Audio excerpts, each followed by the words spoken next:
Y les voy a pedir, por favor, que abran sus Biblias en Hebreos capítulo 7, versos 11 al 19.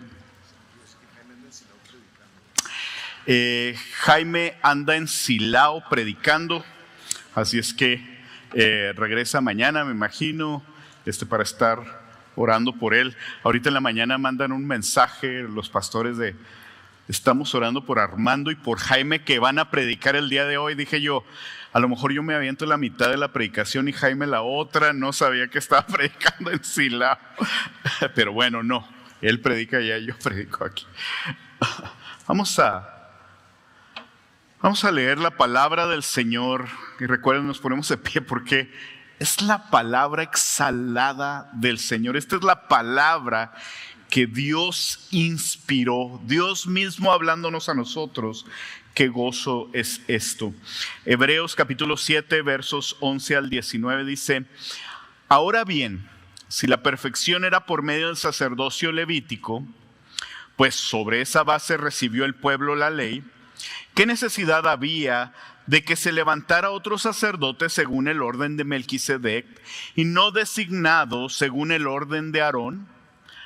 Porque cuando se cambia el sacerdocio, necesariamente ocurre también un cambio de la ley. Pues aquel de quien se dicen estas cosas pertenece a otra tribu de la cual nadie ha servido en el altar. Porque es evidente que nuestro Señor descendió de Judá, una tribu de la cual Moisés no dijo nada tocante a sacerdotes.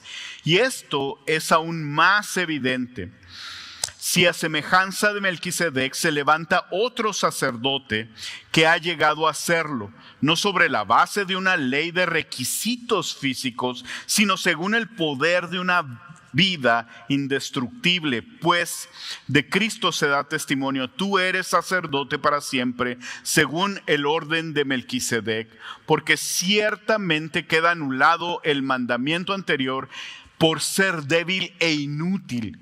Pues la ley nada hizo perfecto, y se introduce una mejor esperanza mediante la cual nos acercamos a Dios. Vamos a orar.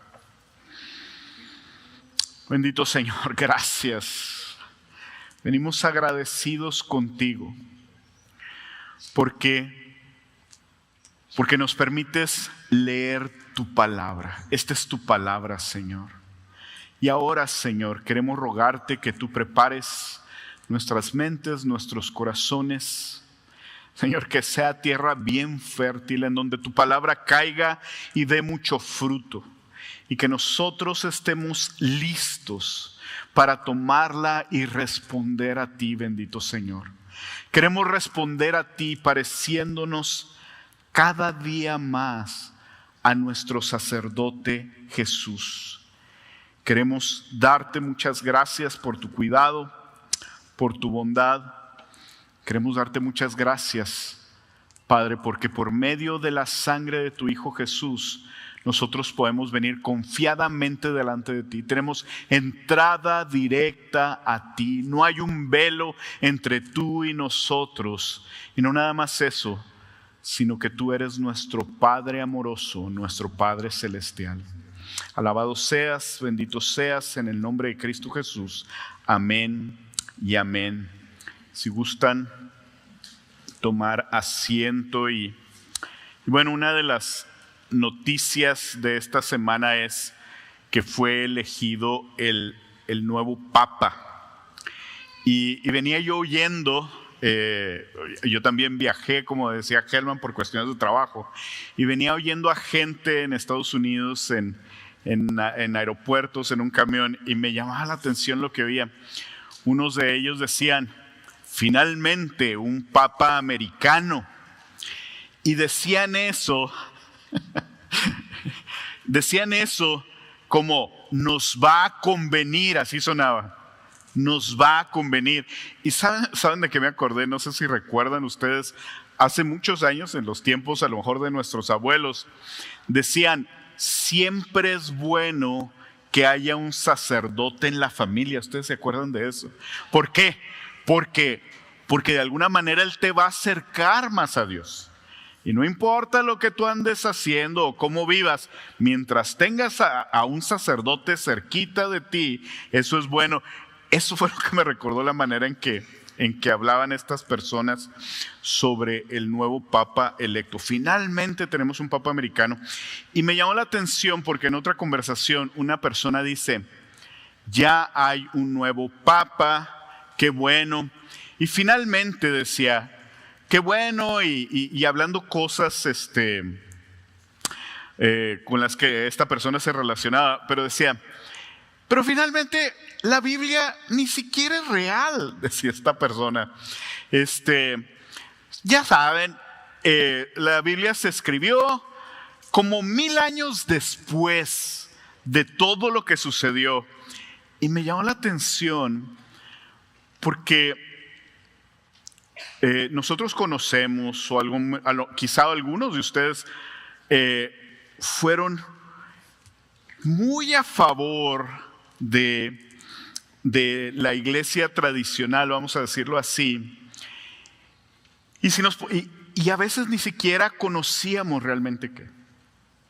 Y aún así, si nosotros llegáramos y tratáramos de explicarle a alguien lo que la palabra dice sobre sacerdotes, sobre cómo Cristo es nuestro sacerdote y todo eso, de seguro para muchos sería muy difícil y sabríamos que a lo mejor seríamos rechazados inmediatamente al respecto de eso. Sería difícil hablar con una persona, de decirle, bueno, pues mira, el rol de papa no existe bíblicamente y argumentar algunas de esas cosas. Pues si consideráramos nosotros eso difícil, era mucho más difícil lo que el escritor de Hebreos estaba diciéndoles a estos judíos cristianos del primer siglo. El escritor de Hebreos les estaba diciendo, Dios estableció el sacerdocio. En ese tiempo habían pasado 1560 años. Dios estableció el sacerdocio hace 1560 años por medio de Aarón. Se ha llevado de esta manera. La gente había tratado de hacer las cosas religiosamente y de la noche a la mañana les estaba diciendo el escritor, pero todas las funciones de los sacerdotes ya son obsoletas. Aún el templo es obsoleto. Ahora tenemos a un sacerdote que es Jesucristo. Y estas personas que estaban oyendo esto, pues estaban creyendo en Jesús y creían algunas cosas, pero en otras cosas no creían. Ahora, estas personas conocían la ley. Y vaya que si la conocían. Me pongo a pensar, algunos de ellos a lo mejor habían estado en el templo ofreciendo sacrificios hacía no mucho tiempo. A lo mejor esa misma semana, no sabemos. Y el escritor de Hebreos les dice, todo eso es obsoleto, ahora es Jesús. Y luego le dicen, ¿Jesús? Pero si Jesús ni siquiera viene de la línea sacerdotal. Jesús no era levita, que era uno de los requisitos. Jesús no era descendiente de Aarón. O sea, ¿cómo me puedes decir que Jesús es ahora el sacerdote si todos estos son los requisitos que Dios puso en la ley? Bueno, muy interesante porque a lo mejor para algunos que no están tan familiarizados con el Antiguo Testamento, o aún algunos familiarizados con el Antiguo Testamento, pueden estar leyendo Hebreos y decir, bueno, ¿y qué tiene que ver Melquisedec conmigo? ¿Qué tiene que ver con Melquisedec con mi vida actual, con mi vida como cristiano? Para nosotros no existe ese peso. Para nosotros no existe el peso de el sacerdote tenía que venir de Aarón, tenía que ser un levita con estas características. Para nosotros no existe ese peso y ese contexto. Y si nosotros leemos en la palabra, Cristo es nuestro sacerdote, decimos, amén. Pero el Espíritu Santo está trayendo argumentos para convencer a las personas más difíciles de convencer sobre la grandeza de Cristo. ¿Qué tiene que ver esto con nosotros? Bueno, está en la palabra, es glorioso, pero para nosotros nos ayuda a ver la grandeza de Cristo precisamente. A mí me llama mucho la atención cuando oí a esta persona decir, sí, pues al final de cuentas la Biblia ni es real porque se escribió 1000 años después de lo que sucedió. Esta persona sin tener conocimiento. Pienso, Dios no hace las cosas así. Dios no hace las cosas con ligereza. Dios había puesto a un sacerdote, rey, llamado Melquisedec, miles de años atrás, preparando las cosas para lo que habría de venir. Jesús vino en el momento perfecto. Todo se cumplió y nosotros al leerlo en Hebreos o al leerlo en su palabra, debe llevarnos a decir, wow, qué glorioso eres, Señor. Tú como Dios pudiste haber dicho, ok, y así son las cosas y se aguantan todos. Pero Dios prepara las cosas, nos las deja escritas. Dios nos explica y por medio del Espíritu Santo nos va convenciendo poco a poco de la grandeza de Jesús. Y de eso se trata esto. Así es que vamos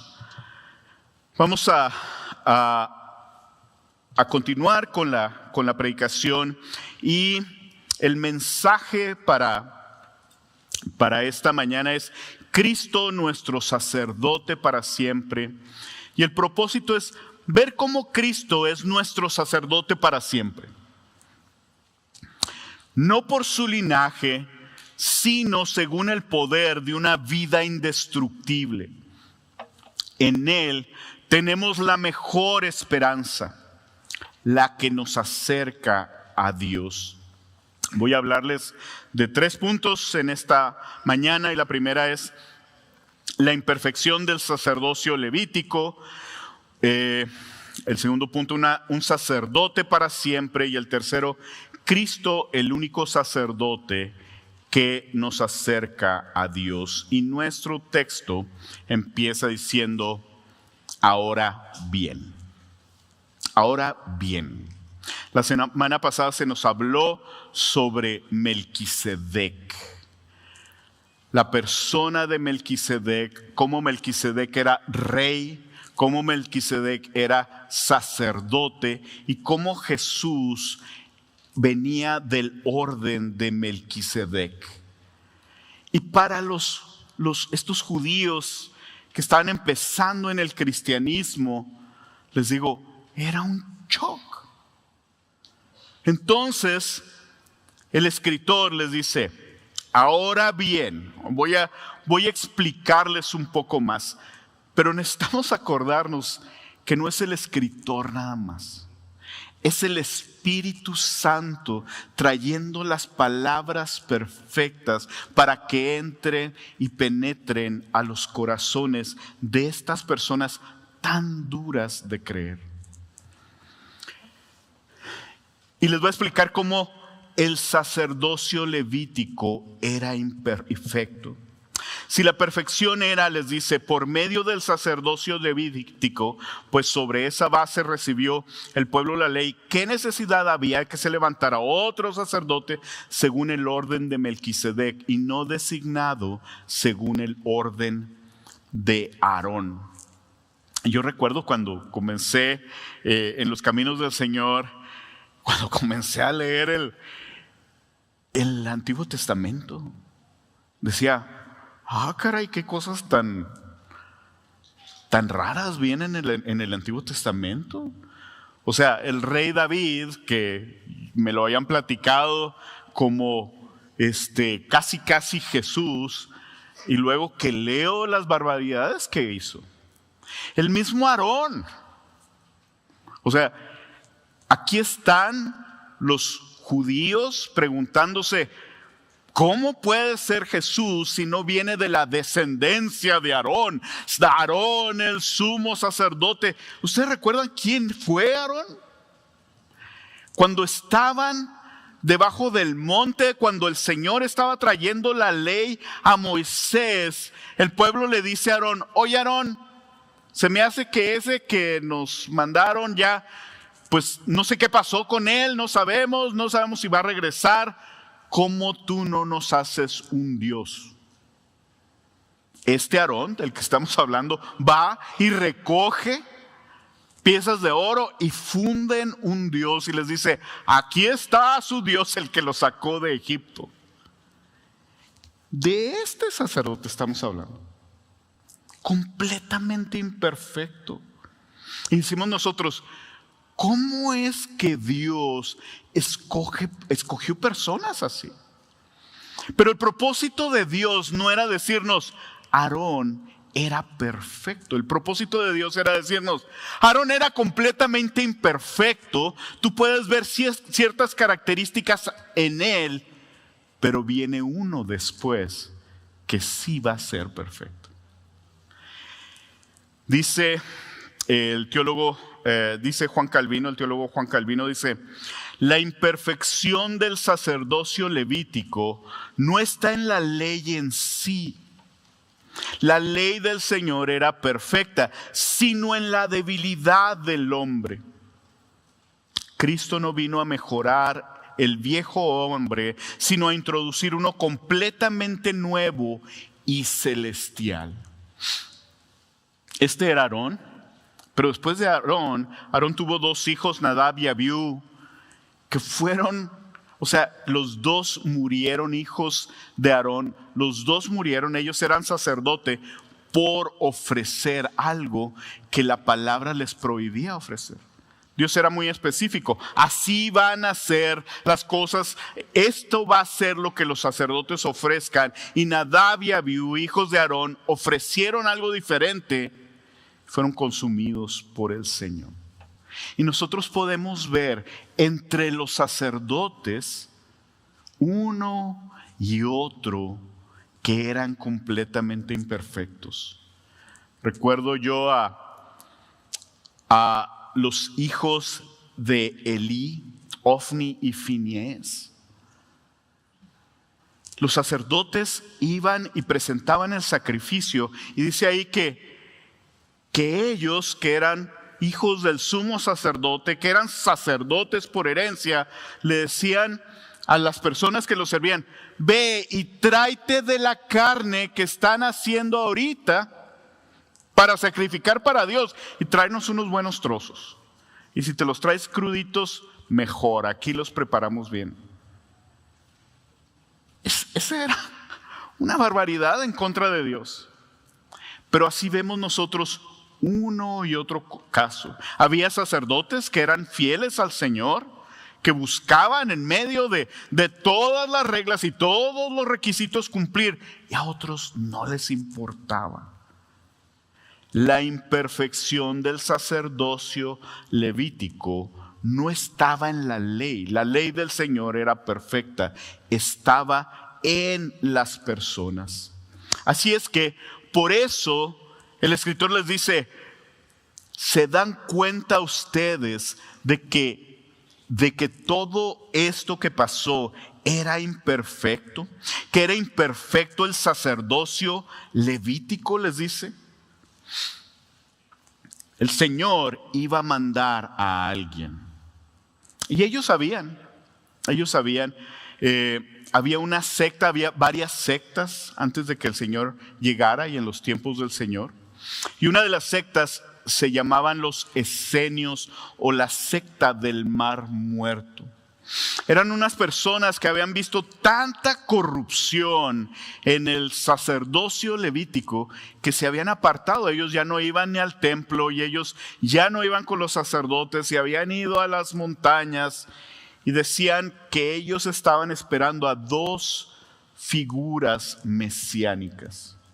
Estaban esperando un nuevo sacerdote, decían, debe de venir un nuevo sacerdote por el orden de Aarón, decían ellos, y este nuevo sacerdote debe de regresar a la fidelidad de Dios, porque era tanta la infidelidad de Dios que debe de regresar. Pero decían, pero también debe de haber un rey nuevo.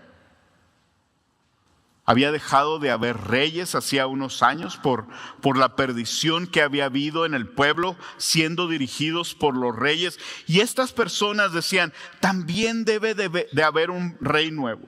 Y ese rey debe de descender del rey David. Y él va a ser el jefe de los militares. Y él va a volver a armar tropas que se van a poder levantar contra los reinos que nos están oprimiendo. Y ellos podían ver en la palabra que venía un Mesías, pero no lo entendían.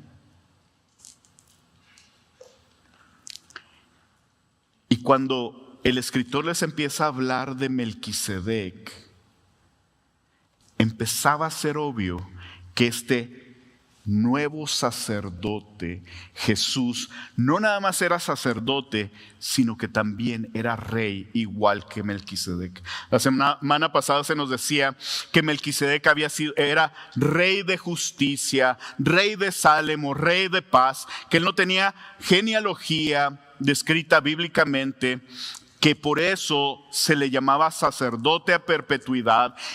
Y ellos sabían exactamente que los sacerdotes que tenían en ese tiempo morían y venía el siguiente y hacía cosas terribles o no hacía cosas tan terribles y moría y el siguiente, y seguían presentando miles y miles y miles de sacrificios, y ninguno de esos sacrificios acercaba a nadie a Dios. Y ninguno de esos sacrificios limpiaba un solo pecado. Entonces les dice el escritor, era completamente imperfecto lo que hacía. Necesitamos a otro sacerdote, y este sacerdote es Jesús.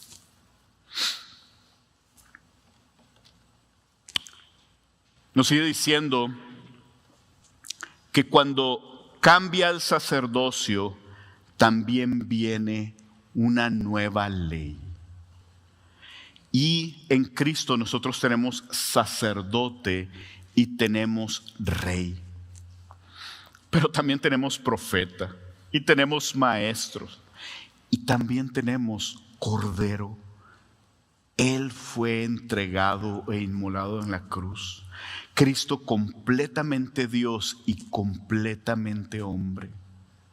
Y nosotros, conociendo a Cristo y conociendo quién era Cristo y conociendo de qué manera Él era rey, sacerdote, profeta, maestro, el sacrificio perfecto, nunca pecó, nosotros no podemos cambiar a Jesús por nada.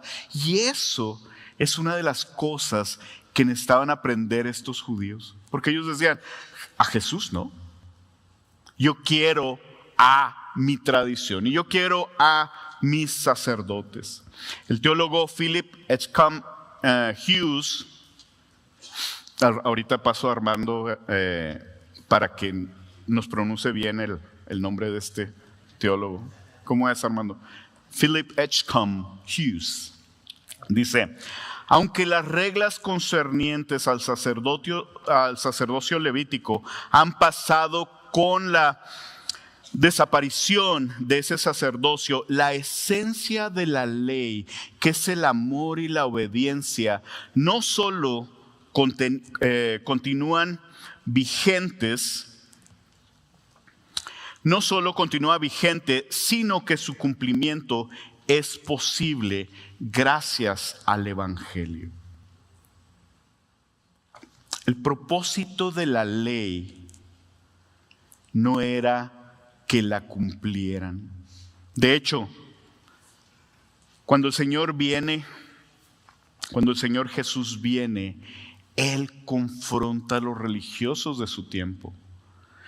No sé si para ustedes es común, pero hay veces que hablo con personas que no conocen de la palabra del Señor y dice, sí, o sea, sí me interesa acercarme a Dios, pero todas esas cosas de religiosidad no me gustan. Obviamente no hay mucha claridad al respecto de eso. Y a veces les digo,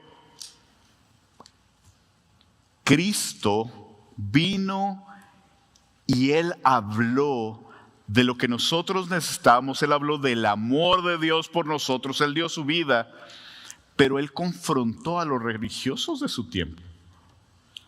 Los religiosos, los fariseos, lo que habían hecho con la ley era, aquí está la ley, y el propósito de la ley era que se dieran cuenta que nadie podía cumplir la ley. Y si quieres tú saber, ve los 10 mandamientos y es imposible cumplirlos. Eso refleja la ley, eso refleja el carácter moral de Dios, y en nuestra incapacidad debe de llevarnos a decir, entonces yo necesito a un Salvador, yo necesito a Dios.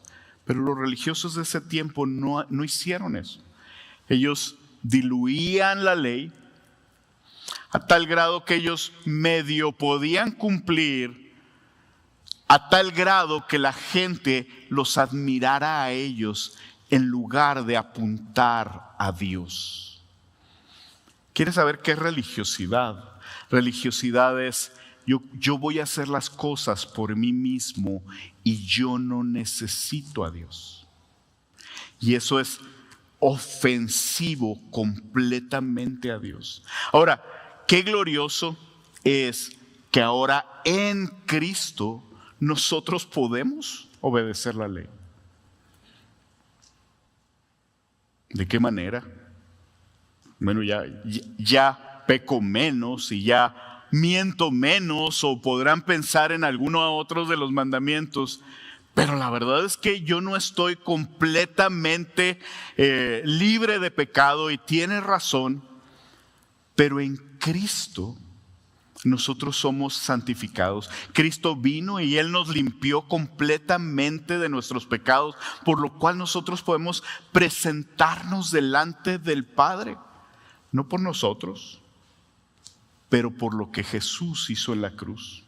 Y no nada más eso, sino que Cristo puso a su Espíritu Santo en nosotros, y el Espíritu Santo es el que nos va transformando cada día para parecernos más a Jesús.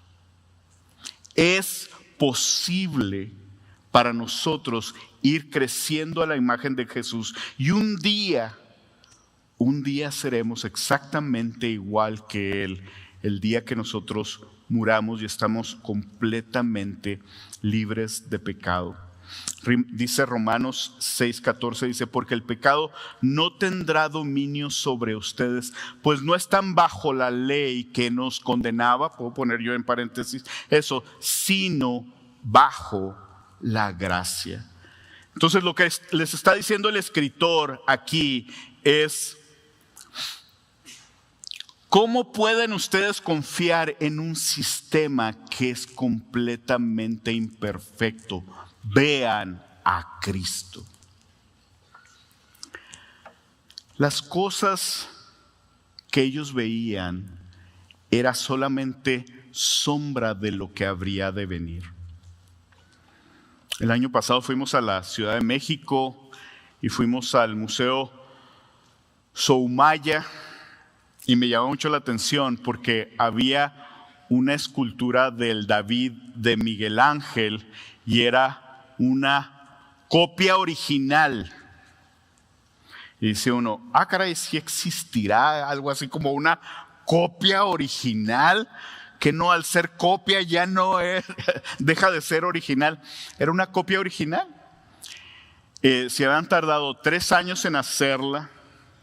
Habían escaneado la escultura que está en Roma de David, la escanearon, y luego fueron y trajeron un mármol, una pieza de mármol gigantesca de donde Miguel Ángel había tomado la pieza, y luego con máquinas en tercera dimensión empezaron a cortar y es una copia casi exacta del David.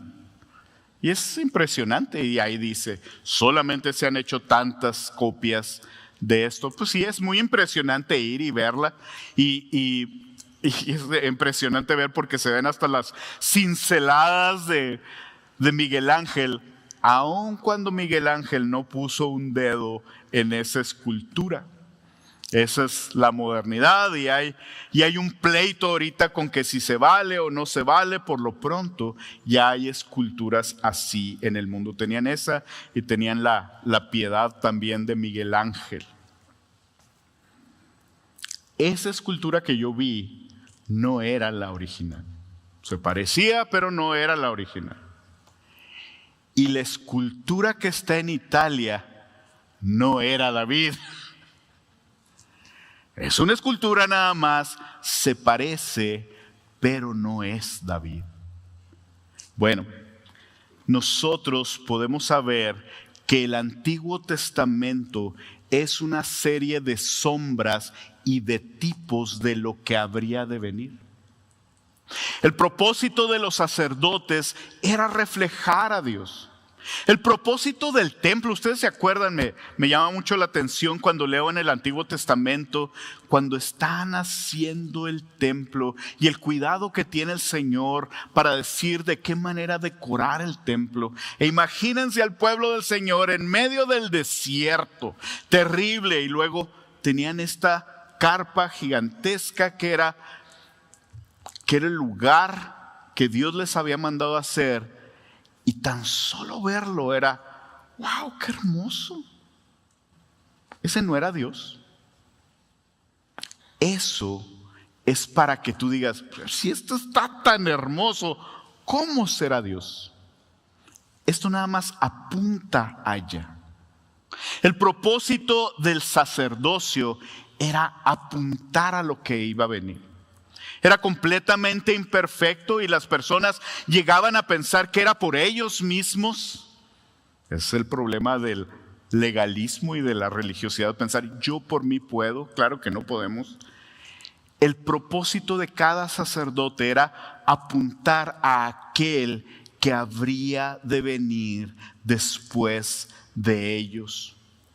Dice, y esto es aún más evidente, la imperfección del sistema antiguo. Dice, si a semejanza de Melquisedec se levanta otro sacerdote que ha llegado a hacerlo, no sobre la base de una ley de requisitos físicos, sino según el poder de una vida indestructible. Apuntaba a algo, pero nada tenía que ver. Incluso el mismo Melquisedec, como rey y sacerdote, apuntaba a Jesús, pero no era Jesús. Jamás se comparaba con Jesús. Las cosas que Dios nos permite ver y aún disfrutar apuntan a Él, pero no son Él. El propósito es que nos lleven a pensar que lo que vemos no es nada, aunque es muy glorioso, no es nada en comparación a lo que vendrá.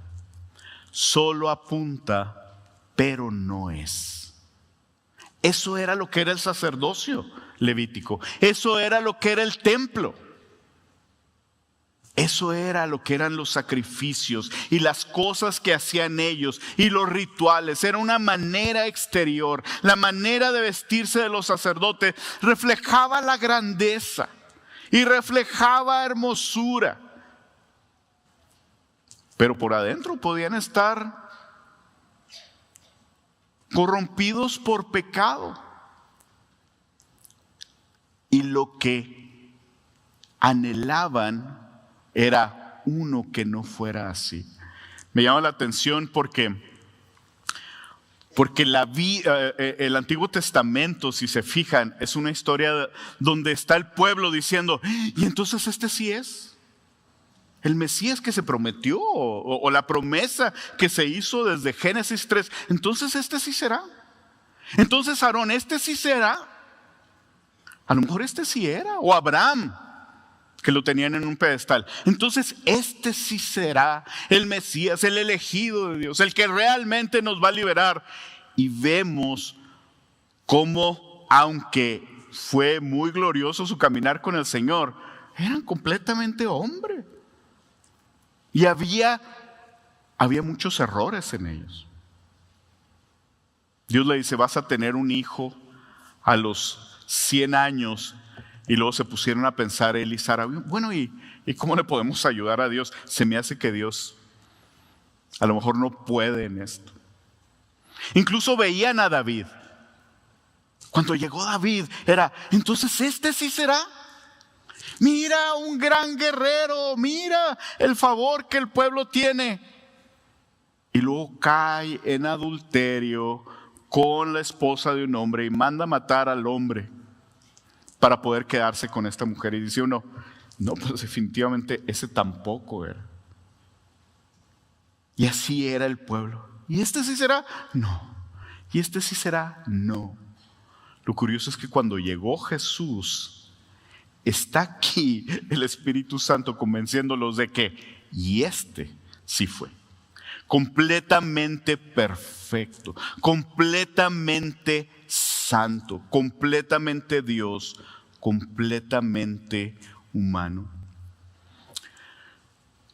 Dice en Hebreos 8:5, yo se los leo, dice, los cuales sirven a lo que es figura y sombra de las cosas celestiales. Había cosas que ellos tenían, había rituales que ellos hacían, había cosas que ellos veían que apuntaban a lo que habría de venir. Hebreos 10:1, porque la ley, teniendo la sombra de los bienes venideros, no la imagen misma de las cosas, nunca puede, por los mismos sacrificios que se ofrecen continuamente cada año, hacer perfectos a los que se acercan. La gente llegaba con su corderito y se hacía el sacrificio, pero eso no hacía perfecto a nadie. Solamente Cristo pudo hacer eso. El tabernáculo, el templo, muestran la grandeza de Dios, pero no se compara. Los sacerdotes eran un tipo que mostrarían exteriormente al sacerdote perfecto que venía. Y aquí el escritor, inspirado por el Espíritu Santo, les dice, esta es la diferencia. Les dice, un sacerdocio no de acuerdo a una ley de requisitos físicos. Los sacerdotes tenían una lista de requisitos físicos y el primero es que ellos deberían de ser descendientes de la tribu de Leví, descendientes de Aarón. No importaba su carácter espiritual. Y también había ciertas características físicas. Dice, ningún hombre en quien haya defectos se acercará, ni ciego, ni cojo, ni mutilado, ni sobrado, ni hombre en quien haya quebradura de pie o rotura de mano podía ser un sacerdote. Y la lista sigue ahí en Levítico 25, es una lista muy larga. Todas esas eran características de los sacerdotes y eran características de linaje y características físicas, no mayor de 50 años, no menor de 20 años. Todas esas características tenían que cumplir, pero venía uno que no se iba a basar en sus características físicas ni en su linaje, sino en el poder de una vida indestructible. El argumento del Espíritu Santo a los judíos cristianos era: Jesús tiene una vida indestructible. Él vino y, a diferencia de los otros sacerdotes que iban y presentaban sus sacrificios por muchos años y luego dejaban de hacerlo y luego morían y luego venía otro y seguían presentando sacrificios, viene Jesús y presenta un solo sacrificio y ese fue suficiente para siempre. Él fue el sacrificio, Él muere y Él resucita. ¿Qué es glorioso? Para nosotros es glorioso saber que nuestro sacerdote, que es Jesús, Él es para siempre. Él tiene el poder de una vida indestructible. Él vino, murió, resucitó y Él vive y vivirá por siempre. Y si Él es mi sacerdote y si yo los digo a Él como sacerdote, entonces yo puedo tener la confianza de que su sacerdocio es para siempre y mi vida en el Señor es para siempre. Dice en Apocalipsis en el capítulo 1 versos 17 al 18, no temas, yo soy el primero y el último. Esto dice el Señor Jesús a las iglesias en Apocalipsis. Dice, no temas, yo soy el primero y el último, el que vivo. Y estuve muerto, mas he aquí que vivo por los siglos de los siglos. Amén. Y tengo las llaves de la muerte y del Hades. Colosenses capítulo 1 versos 16 al 17 dice, porque en Él fueron creadas todas las cosas y todas las cosas en Él subsisten.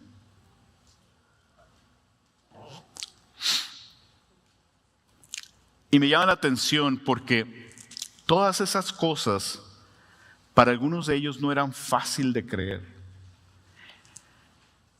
Y fíjense lo que hace el autor, inspirado por el Espíritu Santo, en Hebreos. Empieza el autor y empieza a decir, Jesús es más grande que Moisés en el capítulo 3. En el capítulo 4, Jesús es un sumo sacerdote.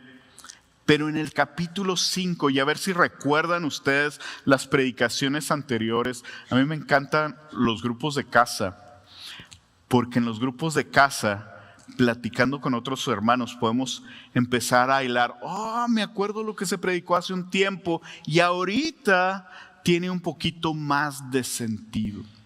Y no sé si se acuerdan que empezamos Hebreos y en medio de Hebreos estaba hablando de la grandeza de Cristo, más grande que los ángeles, más grande que Moisés. Y de repente las predicaciones empezaron a ser muy evangelísticas, de creer.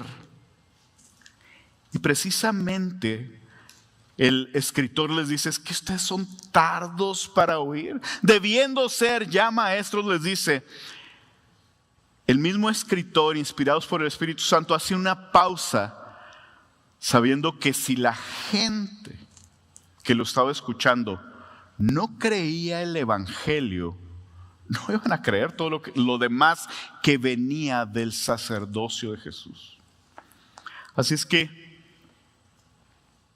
quiero aprovechar para hacer esa pausa aquí. ¿Quién es Jesús para ti?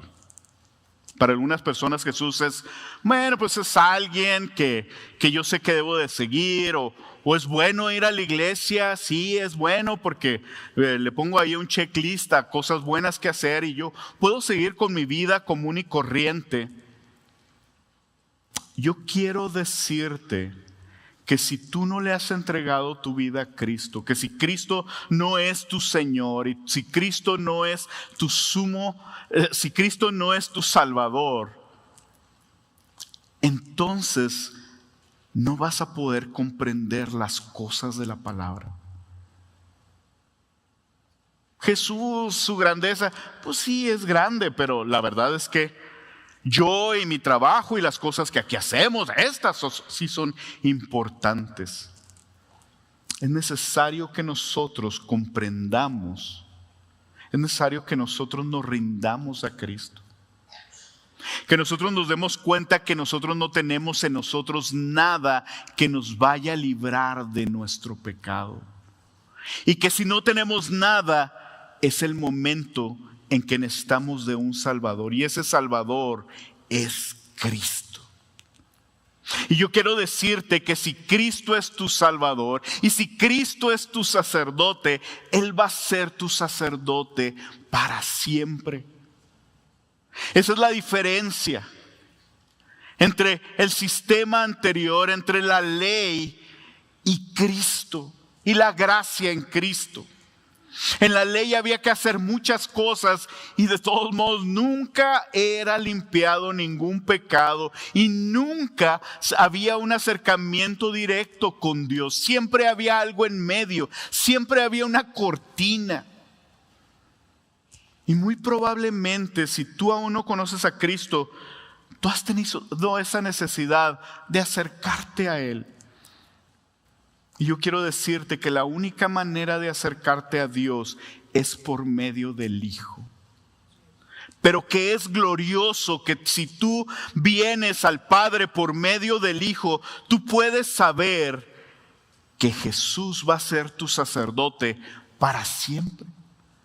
Desde el día en que tú vengas delante de Él y le digas: Señor, yo quiero que tú seas mi Rey, mi Señor, que tú me gobiernes. Yo quiero rogarte en humildad que tú me dirijas, Señor.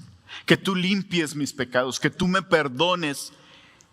Y qué glorioso es saber que Él no nada más va a hacer ciertas cosas por ti y te va a dejar, sino que Él va a ser tu sacerdote para siempre.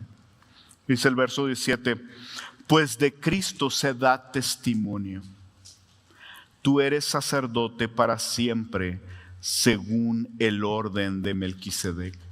Dice el teólogo Philip Edgecombe, dice: la corona ha seguido a la cruz, y es este poder de una vida indestructible lo que garantiza que Él es en verdad nuestro sacerdote para siempre. Igual, si tú acabas de venir a los caminos del Señor, a veces nos sentimos que damos un paso para adelante, 2 pasos para atrás. A veces llegamos a los caminos del Señor y decimos: sí sería así. ¿Sí sería así de fácil? O sea, nada más le digo: Señor, perdóname por mis pecados y ya. Bueno, el Espíritu Santo va a venir y va a morar en ti y Él va a irte guiando a través de eso.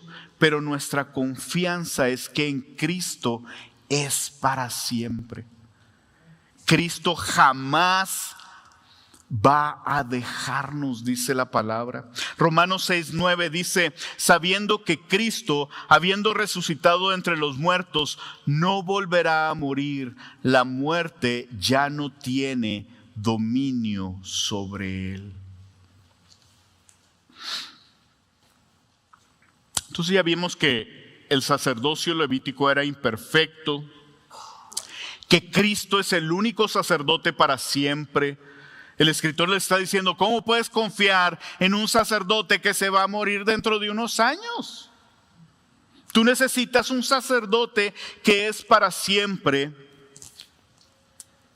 Pero este tercer punto es lo más glorioso. ¿Ustedes recuerdan en Génesis cuando están Adán y Eva delante de la presencia del Señor? Yo no sé si cuando tú lees eso, cuando yo leo eso, digo yo: qué glorioso ha de haber sido una relación cercana. Ellos literalmente podían hablar con Dios. Ellos no batallaban con su pecado. O sea, antes de eso, antes de la caída, no se echaban la culpa el esposo con la esposa, Adán con Eva. No pasaba eso. Eso era glorioso, y lo que pasa en ellos después de la caída es que esa comunión que tuvieron con Dios fue rota. Y Dios, a partir de ese tiempo, trae maneras parciales para que se empiecen a acercar a Él, pero siempre había algo en medio. La gente llegaba, daba el corderito, se hacía un sacrificio, pero nadie podía entrar al lugar santo más que los sacerdotes, o al lugar santísimo donde estaba la presencia de Dios más que el sumo sacerdote. Y aún el sumo sacerdote entraba con una serie de condiciones, sabiendo que si no cumplía con ellas iba a morir instantáneamente ahí adentro. Cuando sale el pueblo de Egipto y llegan al monte Sinaí y ven la presencia de Dios, les dice Dios: voy a estar ahí. Ven la presencia de Dios, dicen: no, nosotros no vamos, ve tú, Moisés. Terrible es estar delante de la presencia del Señor. Pero en Cristo Esa es la palabra que el velo se rompió y nosotros tenemos entrada directa. Es muy fácil que pensemos que eso es algo muy sencillo. Es muy fácil que pensemos que eso es algo muy sencillo cuando no conocemos a Dios, cuando no conocemos a Cristo. Pues yo nada más vengo y le digo, Dios, ayúdame y ya. Pero la palabra dice que Dios no escucha la oración porque estamos enemistados en contra de Él. Tenemos un pleito, está nuestro pecado en medio de Él y nosotros lo hemos ofendido a Él. No tenemos manera por nosotros mismos de acercarnos a Dios. Es solamente por Jesús que nosotros nos podemos acercar a Dios. Pero la manera de acercarnos a Dios, también como cristianos, podemos empezar a darla por hecho. Hola Dios, buenos días en el carro en la mañana o no sé. ¿Cómo estás Dios? Como si Dios fuera nada más alguien que está ahí para atenderme cuando yo quiero. Estás delante de la presencia de Dios. Y el único que pudo acercarnos a Él. Y esto es lo que le está diciendo el escritor a los hebreos. Les dice, miren, los sacerdotes eran imperfectos. Véanlos. Ellos morían. Ellos eran elegidos, no importaba cómo se comportaban, nada más por su linaje, era todo. Pero cuando les dice, Jesús es el único que nos acerca a Dios, ellos podían entender claramente. Ellos sabían los rituales y el templo y no te acerques, y si te acercas puedes caer muerto, fulminado. Un judío, estas personas que estaban oyendo estas palabras en el año 60 después de Cristo, si nosotros llegáramos con ellos y les dijéramos, no, sí, yo entro delante de la presencia del Señor, en la mañana vengo y oro delante de Él y le digo papá, le digo Padre Celestial, porque Él ya me adoptó como un hijo de Él. Para estos judíos eso hubiera sido imposible. ¿Cómo se te ocurre?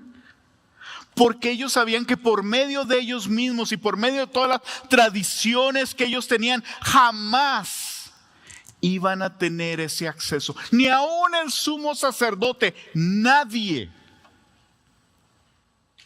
Y ahora dice la palabra que nosotros somos linaje escogido, real sacerdocio. Nosotros tenemos entrada directa al Padre. Y no la des por hecho. Esto es algo glorioso en el Señor. Dice el teólogo R.C. Sproul, dice, el antiguo pacto ofrecía tipos y sombras, pero no acceso directo. Cosas que parecían, cosas que mostraban un poquito cómo iba a ser, pero nadie daba acceso directo al Padre. Cristo es la esperanza mejor porque Él mismo es nuestro acceso. Él nos representa, nos limpia y nos introduce a la presencia de Dios. Yo he escuchado este pasaje que les empecé a leer hace un momento de Primera de Pedro 2:9, donde dice, ustedes son linaje escogido, real sacerdocio, nación santa, pueblo adquirido para posesión de Dios, a fin de que anuncien las virtudes de aquel. Yo he escuchado en ciertos círculos evangélicos como si esta fuera una frase motivacional. Mira qué importante soy yo. Qué importante es Cristo que nos dio ese acceso y necesitamos nosotros sentir el peso de lo que esto dice. Dice, Pero ustedes son linaje escogido, nosotros, sin venir de sangre de Abraham o de David, nosotros tenemos el privilegio. De hecho, nosotros tenemos más privilegios que ellos. Nosotros somos linaje escogido. Somos de la descendencia de Abraham por la fe en Cristo. Nosotros somos real sacerdocio. Somos sacerdotes del reino del Señor. ¿Qué implica eso? Implica que yo puedo venir con toda libertad y estar delante de Dios. ¿Saben que Aarón no tuvo ese privilegio? ¿Saben que los sacerdotes y sumos sacerdotes no tenían el privilegio que nosotros tenemos? Yo puedo en la mañana levantarme y venir delante de Dios y decirle: Padre mío, te alabo, te exalto. Y tener una conversación con Él. ¿Cómo es mi conversación? Yo hablo con Él en la oración. Él habla conmigo por medio de su palabra. Y puedo leer estas cosas en su palabra que se ven medio abstractas. Melquisedec y el sacerdocio. Pero conforme el Espíritu Santo nos va revelando, yo puedo decir: cuán grande, Señor, cuán glorioso eres tú, que me permites no nada más tener una entrada directa a ti, sino saber que mi entrada es por medio de Cristo Jesús. Y si Él es sacerdote para siempre, esa entrada es para siempre, por toda la eternidad. Qué glorioso es eso, y no nada más eso, sino que yo soy considerado hijo del Padre, coheredero con Cristo. Estas son cosas que deben de sorprenderme cada día. Nación santa, nosotros somos un pueblo santo porque Cristo nos ha limpiado de nuestros pecados. Pueblo adquirido para posesión de Dios. Dios te escogió para su pueblo. Ven a mi pueblo, dice, a fin de que anuncien las virtudes de aquel que los llamó de las tinieblas a su luz admirable. Y hay un propósito. Y hay un propósito en gozarnos, y hay un propósito en sorprendernos de todo lo que Jesús ha hecho. Y el propósito es ir con alguien más y decirles: mi sacerdote es Jesús, y Él es para siempre, y Él no me va a dejar. Yo puedo entrar con el Padre Celestial porque Cristo me dio entrada a Él. Pero si yo en mi relación personal con Dios no voy de sorpresa en sorpresa, de gozo en gozo, viendo lo glorioso que Cristo ha hecho por nosotros, va a ser muy difícil que yo le comparta a alguien más de las glorias de nuestro Señor. Un regalo para las mamás. Les voy a hablar a los papás.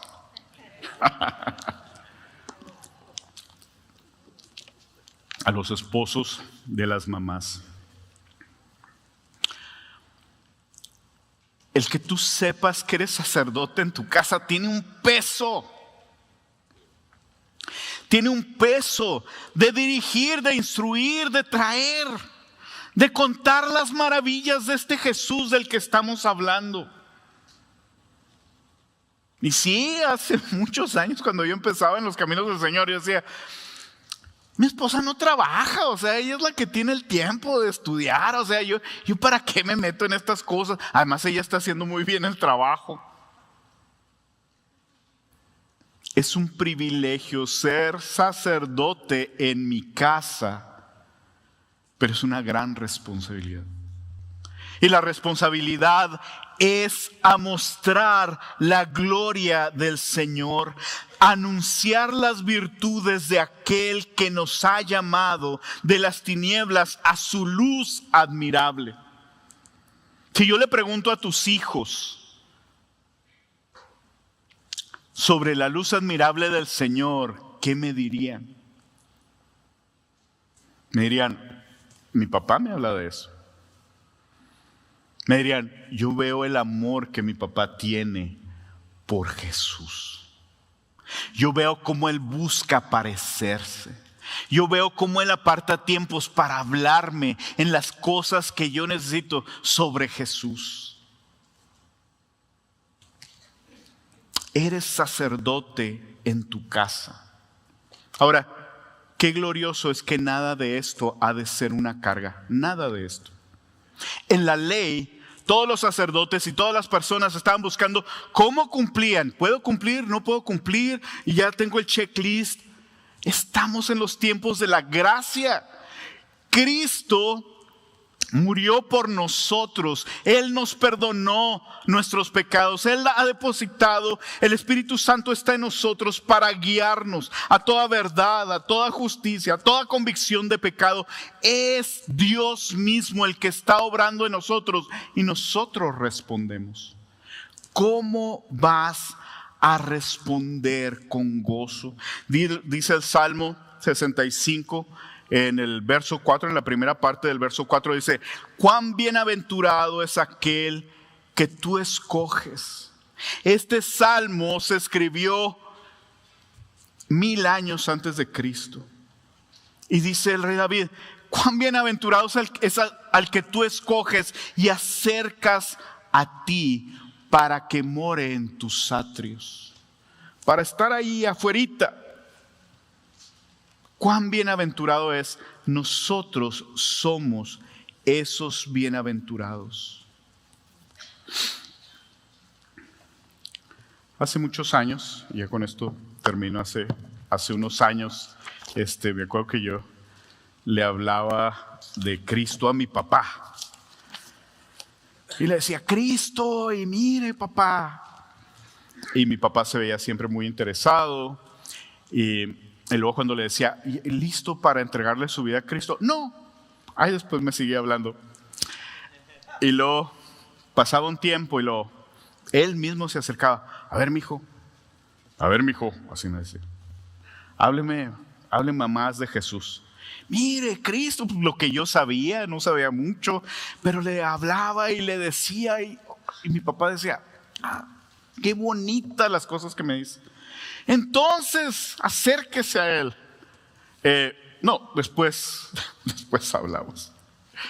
Y un día tuvo una enfermedad, hospitalizado, a punto de morir. Y despierta. Lo operaron, salió bien, gracias a Dios, pero estuvo a punto de morir. Y lo primero que me dice es, ¿y luego qué con Cristo? Pero ya con cierta urgencia, ¿verdad? Y ya le hablé de Cristo y dijo, sí, claro que sí, mi Señor y Salvador. Y un poquito tiempo después, ya que lo vi mejor, le digo, papá, usted debería de ir a una iglesia. Y luego me dice mi papá, no voy porque me da frío, me dice mi papá. Mi papá trabajó toda su vida en la sierra. Yo no le conocía chamarras a mi papá, así es que el frío era el pretexto más chafa que tenía mi papá. Papá, vaya a la iglesia. Y mire, y esto, ahí va a conocer a otra gente. Y bueno, un día fui a la iglesia, bien contento. Cuando iba a Chihuahua lo acompañaba a la iglesia. Y mi papá tenía 74 años cuando conoció a Cristo. Y la gente ahí en la iglesia lo amaba, muy glorioso. Y cuando murió, platicaba yo con mi mamá. Y le digo, no sé si sabes los detalles de su conversión, algunos detalles que probablemente no conocía. Y luego me reía mucho cuando le decía, y no quería ir a la iglesia porque tenía frío. Y luego me dice mi mamá, la primera vez que fue él solo, dice, regresó de la iglesia y dijo, este es el lugar que yo andaba buscando toda mi vida, dice mi papá.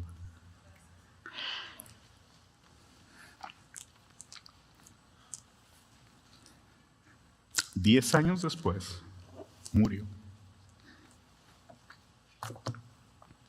Su sacerdote, que es sacerdote para siempre, le dio entrada directa al Padre. Y Él se deleitó en eso. Y eso será para siempre. 10 años le dio de vida para disfrutar de eso. Y toda la eternidad para disfrutar de su sacerdote, del Cordero glorioso. Si Él no es tu sacerdote, ven y dile: yo quiero, Jesús, que seas mi sacerdote. Y si Él es, díselo y glorifícalo y ámalo cada día más. Bendito Señor, te alabamos, te exaltamos. Cuán grande eres, Padre. Gracias porque nos has dado entrada hasta ti por medio de la sangre de Jesús. Y esta entrada no es intermitente o no es por un tiempecito nada más. Esta entrada es para siempre y eso es algo glorioso. Y que nosotros te glorifiquemos, Padre. Que nosotros te agradezcamos, Jesús. Y que nosotros en humildad seamos dirigidos por ti, Espíritu Santo, cada día. En el nombre de Cristo Jesús agradecimos y pedimos esto. Amén y amén.